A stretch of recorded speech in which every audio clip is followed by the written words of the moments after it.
প্রস্তুত Argentina Spain, প্রস্তুত new jersey stadium, আর সেই সাথে প্রস্তুত পুরো বিশ্ব। কে হবে চ্যাম্পিয়ন তার জন্য অপেক্ষা করতে হবে আমাদেরকে ফাইনাল ম্যাচ পর্যন্ত। দর্শক, স্বাগত নিউজ 24 এর বিশেষ আয়োজন স্বজন সিপিবিসি প্রেজেন্টস বিশ্বকাপ উন্মাদনা, পাওয়ার্ড বাই স্বজন মেটাল। আর এই আয়োজনে আপনাদের সাথে আছি আমি ফয়সাল মাহমুদ। আমার সাথে আছেন স্টুডিওতে দুইজন অতিথি, সাবেক তারকা ফুটবলার আলফাজ আহমেদ এবং সেই সাথে আছেন একজন ফুটবল ফ্যান সারওয়ার হাবিব রাজু। আপনাদের দুজনকে স্বাগত জানাচ্ছি আজকের বিশ্বকাপ উন্মাদনার প্রোগ্রামে। ধন্যবাদ। আলফাজ আহমেদ, আপনার কাছে আসতে চাই। আপনি আমরা যখন ছোট ছিলাম আপনার খেলা আমরা রেডিওতে শুনেছি, সেই থেকেই আপনাকে চেনা। অনেক দুর্দান্ত খেলতেন। এই যে ফাইনাল ম্যাচ নিয়ে আপনার আসলে আপনার প্রেডিকশন কি? আর্জেন্টিনা নাকি স্পেন, কাকে এগিয়ে রাখবেন? যেখানে বলা হচ্ছে বিশ্বকাপের প্রথম থেকে স্পেনের দুর্ভেদ্য রক্ষণ, জমাট রক্ষণ বলা হচ্ছে, সেখানে আর্জেন্টিনার দুর্দান্ত আক্রমণ ভাগ, সেটিকে কিভাবে দেখছেন আপনি? আমি বেসিক্যালি আর্জেন্টিনা সাপোর্টার, আর আমি এই ওয়ার্ল্ড কাপ শুরু থেকেই আমি বলছি যে স্পেন চ্যাম্পিয়ন হবে। কারণ স্পেনের খেলার ধরন আর সব টিমেরই খেলার ধরন সম্পূর্ণ আলাদা। আবার এদিকে দেখা যাচ্ছে যে আর্জেন্টিনা যে ফুটবল খেলছে বিগত 3-4টা ম্যাচ, আসলে তাদেরকে রোখাটা খুবই দুষ্কর ব্যাপার হয়ে যাচ্ছে। প্রতিটা ম্যাচই লাস্ট 10 মিনিটের ভিতরে রেজাল্ট হচ্ছে। সো এই জায়গাটা থেকে আমি মনে করি যে যেভাবে তাদের ফেভার করছে, এই হিসাবে হয়তো বা আর্জেন্টিনা চ্যাম্পিয়ন হতে পারে। বাট আমার প্রথমেই কথা ছিল স্পেন চ্যাম্পিয়ন হবে। এখন দেখার অপেক্ষা যে আর্জেন্টিনা তাদের সেই ম্যাচগুলো যেভাবে রিভিউ করে আসছে, যে ম্যাচগুলো যেভাবে জিতে আসছে, ফাইনাল ম্যাচটা যদি ওই রকম গড়ায় তাহলে হয়তো আর্জেন্টিনা চ্যাম্পিয়ন হতে পারে। একটা প্রশ্ন রাখতে চাই, এই যে ইংল্যান্ড মিশর যে ভুলগুলো করেছে, প্রথমে এগিয়ে গিয়েও তারা আসলে সেই লিডটা ধরে রাখতে পারেনি, স্পেন কি এই ভুলগুলো করবে? আসলে ম্যাচের ইন্টেন্সিটির উপর ডিপেন্ড করে, টিমের খেলার উপর ডিপেন্ড করে যে ফার্স্ট হাফ লাস্ট 70-80 মিনিট পর্যন্ত কে বেশি প্রেশারটা নিয়েছে, কে বেশি প্রেশারটা দিয়েছে অপোনেন্টকে। ওইখানে যদি তারা রেজাল্ট বের করতে পারে, এই জায়গাটাই আর্জেন্টিনা এগিয়ে। যে লাস্ট 10 মিনিটসের যে তাদের পাওয়ার, যাদের স্ট্যামিনা থাকে, এইটা দিয়েই তারা আসলে লাস্টের দিকে কাবু করতে পারছে। এই জায়গাটাই আর কি ম্যাচ থেকে ফাইনাল, যেহেতু ম্যাচ, দুই ম্যাচই তারা খুব রক্ষণশীলভাবে খেলবে এবং যতটুকু যে এনার্জি বেশি লস করবে ম্যাচে, আমার মনে হয় যে শেষের যে আর্জেন্টিনার যে 10 মিনিটের কারিশমা, ওরা যদি করতে পারে আর্জেন্টিনা, তাহলে আর্জেন্টিনার জানতে চাই যে আমরা মেসি, মার্টিনেজ, তারা কি আসলে এই সুযোগগুলো ক্রিয়েট করছে, নাকি আসলে ইংল্যান্ড বা মিশরের মতো দলগুলো তারাই আসলে তাদের খেলার কারণে এই সুযোগগুলো দিয়ে দিচ্ছে? এটা তো আসলে কোচের উপর ডিপেন্ড করে অনেকটা। যখন আপনার ম্যাচ উইন 1 গোলে জিততেছিল, ইংল্যান্ড যেহেতু 1 গোলে জিততেছিল, ওভারঅল টিমের টোটালি ডিফেন্ডিং চলে গেছে। ওইখানে আসলে কোচ শেষের দিকে কিন্তু আরো 2জন ডিফেন্ডারও চেঞ্জ করছে। হ্যাঁ, 6 জন খেলেছে। তো ওই যে ওইসব জায়গা থেকে ডিফেন্ডার এত ডিফেন্ডিং খেললে আসলে তখন অপোনেন্ট টিম বুঝতে পারে যে ওরা রুখবে। তখন আর্জেন্টিনা যেভাবে টোটাল ফুটবল, একেবারে অ্যাটাকিং ফুটবল খেলছিল, তখন আসলে ধরে রাখাটা অবিস্মরণীয়। সবচেয়ে বড় জিনিস হচ্ছে যে মেসির, আমি রাইট ফুটে গোল দেখেছি, হেডে গোল দেখেছি, লেফট ফুটে ম্যাক্সিমাম গোল, বাট রাইট ফুটে যে তার সেই ক্রসটা, এটা আসলে যে 2জন ডিফেন্ডাররা তাকে ব্লক করতে গিয়েছিল, তখন তারা ভাবছিল যে মেসি রাইট ফুটের ক্রস এটা কোথায় যাবে, কিন্তু এরকম রাইট ফুটের ক্রস মানে আনবিলিভেবল। হ্যাঁ, এটা নিয়ে আমরা একটু কথা বলবো। হাসান হাবিব রাজু, আপনার কাছে আসতে চাই। আপনি স্পেনের ফ্যান মনে হচ্ছে, তাই না? জি ভাইয়া। এটা কি স্পেন ফাইনালে যাওয়ার কারণে এখন নতুন করে ফ্যান হয়েছেন, নাকি আগে থেকে আপনি স্পেনের? আমার লাইফে ফার্স্ট যখন আমি ফুটবল বুঝি তখন 2010 সালের বিশ্বকাপ। আমি তখন গ্রামে থাকি, আমাদের গ্রাম কিশোরগঞ্জ। তখন স্পেন নর্মালি লুক একটা করে না, কিন্তু আমি স্প্যানিশ ফুটবলটা যতটুকু দেখছি, ওরা যে টিকি টাকা ফুটবলটা খেলে ওই বিশ্বকাপে 2010 সালে বিশ্বকাপে আমি ফার্স্ট টাইম স্পেনে খেলা দেখছি টিভিতে, হ্যাঁ, গ্রামের টিভিতে। তো ওদের যে খেলার ধরন, তখনই আমার কাছে মনে হয়েছে যে ওদের আসলে যে নিজেদের ভিতরে পাসিং, টিকি টাকা ফুটবল, এটা আসলেই অনেক সৌন্দর্য। দেন আমি স্প্যানিশ ক্লাবের খেলা দেখা শুরু করলাম, লাল লিগার। তো ওদের ভিতরে দেখলাম যে ফুটবলের অনেক ভার্সিলিটি, যেমন ধরেন রিয়াল মাদ্রিদ অ্যাটাকিং ফুটবল খেলে, বার্সা ওরা টিকিটাকা ফুটবল খেলে, Atletico Madrid fully defended football খেলে। তো আসলে ওদের যে ক্লাব ফুটবল আপনি যদি ওইটা দেখেন তাহলে স্পেনের সাপোর্টার না হয়ে পারবেন না। আপনি যদি 4 বছরে শুধু বিশ্বকাপ আসলে ফুটবল খেলা দেখেন তাহলে একটা ভিন্ন কথা, আর আপনি যদি রেগুলার ফুটবল দেখেন অবশ্যই আপনাকে স্পেন সাপোর্ট করতে হবে, আমাদের দলে আসতে হবে।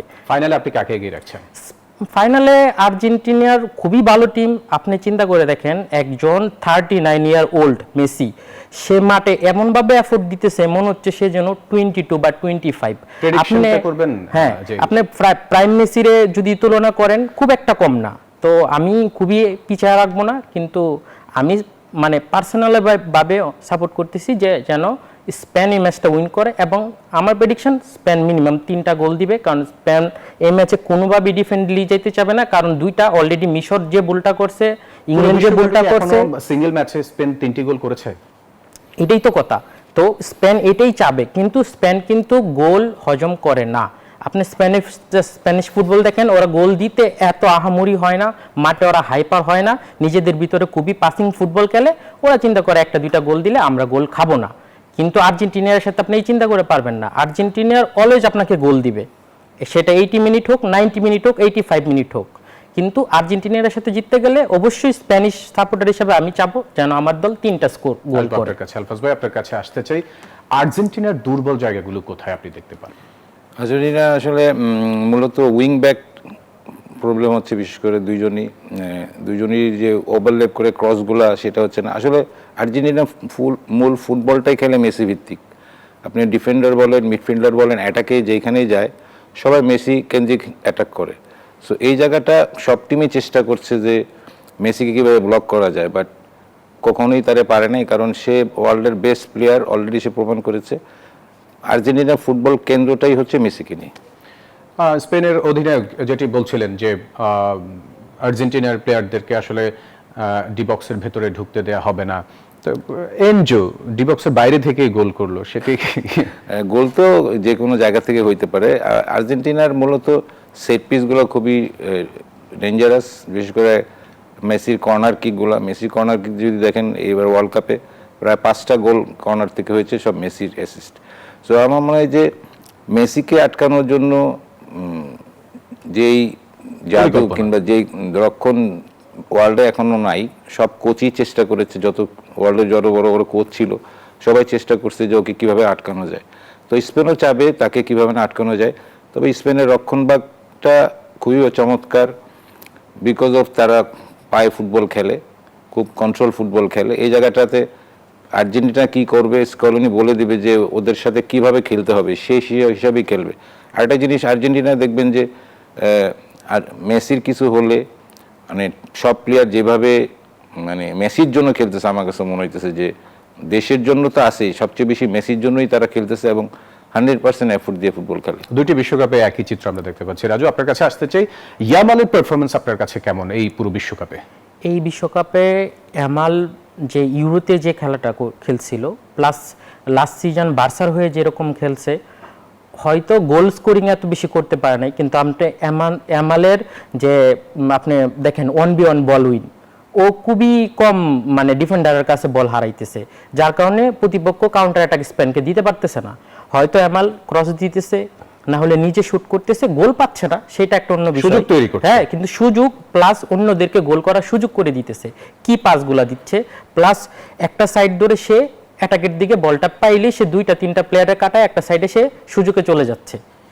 খেলছে, ভালো খেলছে ইয়ামাল। আমরা তৃতীয় স্থান নির্ধারণী ম্যাচ আছে ফ্রান্স এবং ইংল্যান্ডের মধ্যকার, সেই বিষয় নিয়ে কথা বলবো। একটা বিরতির সময় হলো। দর্শক, স্বজন সিপিভিসি প্রেজেন্টস বিশ্বকাপ উন্মাদনা পাওয়ার্ড বাই স্বজন মেটাল, সময় হলো একটা বিরতি। ফিরছি আবারও, সাথেই থাকবেন। দর্শক, বিরতির পর আবারও স্বাগত স্বজন সিপিভিসি প্রেজেন্টস বিশ্বকাপ উন্মাদনা পাওয়ার্ড বাই স্বজন মেটালে। বিশ্বকাপ নিয়ে আমরা কথা বলছিলাম। আহসান হাবিব, রাজু, আপনার কাছে আসতে চাই। মেবি স্পেনের সাথে আর্জেন্টিনার শেষ যে দেখা হয়েছিল সেটিতে 0-6 গোলে জয় পেয়েছে স্পেন। এবার কি বড় কোনো জয় পাবে কিনা স্পেন? এখন যে আর্জেন্টিনার টিমটা আমরা দেখতেছি, ওটা 2022 সালের বিশ্বকাপের পরে ফুললি ডিফারেন্ট। আপনি যদি একটা জিনিস দেখেন, 2022 সালের বিশ্বকাপ যখন আর্জেন্টিনার জিতে ফার্স্ট ম্যাচটা সৌদির সাথে লুজ করার পরে, ওরা কিন্তু একটাই চাইছে যে আমরা শুধু মেসির জন্য খেলবো, মাঠে হার জিত থাকতেই পারে, ওই যে ওনাদের ভিতরে যে একটা day by day confidence level build up করছে, এখন কিন্তু ইচ্ছা করলে আর্জেন্টিনার পৃথিবীর কোনো টিমেই আপনি 6টা গোল দিতে পারবে না, সেটা অযথাই বলে লাভ নাই। আর্জেন্টিনার এখন অনেক কনফিডেন্ট, আর তারা একটা বিশ্বকাপ জিতে ফেলার কারণে তারা তো আরো কনফিডেন্স, কারণ মেসি জীবনে যা চাওয়া ছিল একজন লেজেন্ডারি ফুটবলার হিসেবে, একজন গোট হিসেবে, সে কিন্তু সে সবকিছু অ্যাচিভ করে ফেলছে। এখন সে তার যে মানে ভিতর থেকে ফুটবলটা খেলতেছে, আর আর্জেন্টিনার টিমটা সেই পুরো মেসিরে সাপোর্ট দিচ্ছে। আপনি দেখবেন মেসি যেখানে যদি মেসিরে কেউ একটা ফাউল করে, ছোট্ট ফাউলও করে, আর্জেন্টিনার সব প্লেয়াররা দৌড়ে তার ওই সবাই এগিয়ে আসে। চলে যায়, ওইখানে যায় তারা সেটাকে ব্যারিকেড করে। এই যে বিষয়টা, সেটা আমি কোনোদিনই ভাবতেছি না যে স্পেন 6টা গোল করবে। আমি চাচ্ছি যে একটা সুন্দর ফুটবল হোক, আশা করি স্পেন জিতবে, বাদ বাকিটা ফুটবলটা সুন্দর হোক। আলফাজ ভাই, আপনার কাছে আসতে চাই, তৃতীয় ম্যাচ, তৃতীয় স্থান নির্ধারণী যে ম্যাচ, সেটি বলা হচ্ছিল বিভিন্ন মিডিয়া, আমরা দেখছিলাম যে খেলতে চাচ্ছিলেন না ইংল্যান্ড এবং ফ্রান্স দুই দলই, সেটি অনুষ্ঠিত হতে যাচ্ছে। এটি কি গুরুত্ব বহন করে না আর্থিক, যদি আমি টাকার অঙ্কে হিসেব করি? না, এটা আসলে একটা প্লেয়ারের জন্য এই তৃতীয় স্থানের ম্যাচটা খুবই এবং ডিফিকাল্ট। ব্যক্তিগত অর্জনের যে বিষয়টা, না, এই ম্যাচটা আসলে খেলতে চাচ্ছে না, যতটুকু আমরা শুনতে পাচ্ছি। এই ম্যাচটা আসলে খেলা খুবই মানে ডিফিকাল্ট, মানে একটা প্লেয়ারের জন্য খেলাটা খুবই কষ্টদায়ক খেলা। আচ্ছা। তারপরেও খেলতে হয়, আপনি যদি র্যাঙ্কিং চিন্তা করতে হয়, র্যাঙ্কিং আছে, প্রাইজ মানি আছে, এবং তৃতীয় স্থানে একটা অবস্থান আছে, সেই যেখানে হিসেবে মেসি এবং এমবাপ্পের সাথে একটা 8 গোলে এখনো পর্যন্ত আছে। বেস্ট প্লেয়ারের একটা অ্যাওয়ার্ডও আছে। তার মনে হয় যে এটা হবেই, এটা না হওয়ার কোনো কারণ নেই। আপনার কাছে কি মনে হচ্ছে গোল্ডেন বুট, গোল্ডেন বল কে পেতে পারে, এমবাপ্পে নাকি মেসি? যেখানে অ্যাসিস্টে মেসি 4টি এবং এমবাপ্পে 3টি, এবং গোলের দিক থেকে সমান 8 গোলে তারা। দেখেন, মেসি হলো গিয়া অলরেডি সবাই জানা big match, big player, big match, final খেলা, ওয়ার্ল্ড কাপ সে ফাইনাল খেলছে অলরেডি 3টা, এটা নিয়ে 3টা খেল। তো ওর যে অভিজ্ঞতা, এটা আসলে বলে বোঝানো যাবে না। আমার মনে হয় যে মেসি এখানে এগিয়ে থাকবে, কারণ ফাইনালে খেলাটাই একটা অ্যাডভান্টেজ, যদি সমান সমানও থাকে। এইটা নিয়মটা আসলে কি আলফাজ ভাই? ক্রিকেটে আমরা যেটা দেখি যে জয়ী দলের প্লেয়ারকে আসলে ম্যান অফ দ্য ম্যাচ বা দেয়া হয়। এটা এরকমই হবে যদি যদি সমান থাকে। আবার ফাইনাল ম্যাচ মেসি খেলেছে, এখানে যদি তার কোনো একটা অ্যাসিস্ট থাকে, সেখানে সেই পাবে। আচ্ছা, আপনি ইংল্যান্ড এবং ফ্রান্সের মধ্যে কাকে এগিয়ে রাখছেন? আমি ফ্রান্সকে এগিয়ে রাখবো, কারণ এই যেই ম্যাচ দুই টিমেরই অবস্থান, ফ্রান্স একদিন বেশি রেস্ট পেয়েছে, এই দিক দিয়ে এগিয়ে আছে, এবং ইংল্যান্ডের চাইতে ফ্রান্সের অ্যাটাকিং জোন অনেক স্ট্রং। আমার মনে হয় যে ফ্রান্স এগিয়ে থাকবে। আপনার কাছে কি মনে হচ্ছে, আপনি কাকে এগিয়ে রাখবেন? আমার কাছেও ফ্রান্সই মনে হচ্ছে, কারণ এমবাপ্পে চিন্তা করবে যদি আমি 1টা বা 2টা গোল স্কোর করতে পারি, তাহলে আমার গোল্ডেন যে বুটটা আছে ওইটা সিকিউর হয়ে যাবে। ওদের সবার কি এটা মেসিকে যেভাবে সহযোগিতা করে প্লেয়াররা, এমবাপ্পেকে একইভাবে সহযোগিতা প্রয়োজন এই ম্যাচে? এই ম্যাচে বলতে কি, ফ্রান্স যে টিমটা, ওদের কিন্তু অপশনাল অনেক। ওরা কি করবে, ওরা যদি এমবাপ্পেকে চাবে যে ওরা এমবাপ্পে গোল করুক, সে একটা পার্সোনাল অ্যাচিভমেন্ট করুক ওখানে, হ্যাঁ, তো আমার মনে হয় যে করা উচিত, ফ্রান্সের প্লেয়ারদের করা উচিত এমবাপ্পেকে ওই কি পাসগুলা দেওয়া উচিত, যেখান থেকে ও স্কোর করতে পারবে। যদি পেনাল্টি উইন হয়, তাহলে পেনাল্টি তো অবশ্যই এমবাপ্পে নিবে। তো আমি যতটুকু শুনতে মানে পাচ্ছিলাম যে এই ম্যাচটা হবে না, প্লেয়াররা চাচ্ছিল না। আসলে ফিফার একটা নিয়ম আছে, আর এখানে প্রাইজ মানিও বিষয়টা, কারণ 29 মিলিয়ন, 20 মিলিয়ন বা 25 মিলিয়ন সামথিং, 4 মিলিয়ন ডিফারেন্ট। তো প্রাইজ মানির জন্য তো এই কোনো ম্যাচ এই প্লেয়াররা খেলারই মানে কথা না, কিন্তু নিজের ন্যাশনালিটি, মানে থার্ডে আসা একটা ওয়ার্ল্ড কাপের মতো জায়গায় আমি চাবো ফ্রান্স জিতুক এবং এমবাপ্পে 1টা কি 2টা গোল করুক, দেন মেসিও পরের ম্যাচে 1টা কি 2টা গোল করুক, তাহলে একটা কম্পিটিশন দেখতে পাবো ওদের ভিতরে, এমবাপ্পে এবং মেসির ভিতরে। আলফাজ ভাই, র্যাঙ্কিং এর যে বিষয়টা, এই বিশ্বকাপে যারা র্যাঙ্কিং এ এগিয়ে থাকবে, পরের বিশ্বকাপের জন্য কি এই র্যাঙ্কিংটা কোনো কাজে দিবে, নাকি এরপরে যেই প্রস্তুতিমূলক যে খেলাগুলো হবে সেটিকে আসলে হিসেব করা হবে, কোনটা? আসলে যেটি এই বিশ্বকাপের আগেও আলোচনা হচ্ছিল আর্জেন্টিনা। এটা বিশ্বকাপ চ্যাম্পিয়ন হলে আগে দেখা যেত সরাসরি খেলতো, আর যে হোস্ট টিম ছিল সে সরাসরি ওয়ার্ল্ড কাপ খেলতো। এখন কিছুটা পরিবর্তন হয়েছে, আপনি ওয়ার্ল্ড কাপ চ্যাম্পিয়ন হলে আপনি কোয়ালিফাইং ম্যাচ খেলে আসতে হবে।